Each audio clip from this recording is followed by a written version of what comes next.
ईद करीब आते ही मेलसी में जराइम पेशा अनासिर मुतहर्रिक हो गए। 3 रोज कबल मुसल्लह डाकुओं की मुल्तान रोड पर बड़ी वारदात। डाकू बैटरी की दुकान से लाखों रुपए नकदी और मोबाइल लूट कर बाआसानी फरार हो गए। चंद रोज कबल मेलसी में मुल्तान रोड पर वाक़ शफकत बैटरी शॉप पर डाकू असलहा के जोर पर 2 मुसल्लह डाकुओं ने धावा बोल दिया।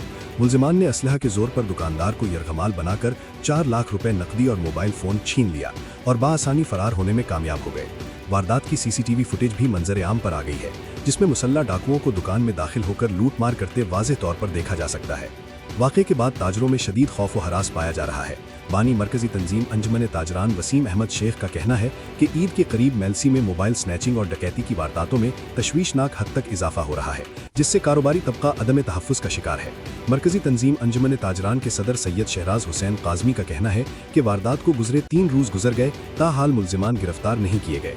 मेलसी अंजुमन ताजरान ने DPO वहाड़ी तसव्वुर इकबाल से मुतालबा किया है कि वारदात में मुलव्विस मुलजिमान को फौरी तौर पर गिरफ्तार किया जाए और ईद के दिनों में मेलसी शहर खुसूसन मुल्तान रोड पर पुलिस गश्त में इजाफा किया जाए, ताकि शहरियों और ताजरों के जान और माल का तहफ़्फ़ुज़ यकीनी बनाया जा सके। दूसरी जानिब SDPO मेलसी सर्कल चौधरी सईद अहमद सियाल ने जाए वक़ुआ का दौरा किया। उनका कहना था कि टीम तश्कील दे दी गई है, जल्द मुलजिमान कानून की गिरफ्त में होंगे।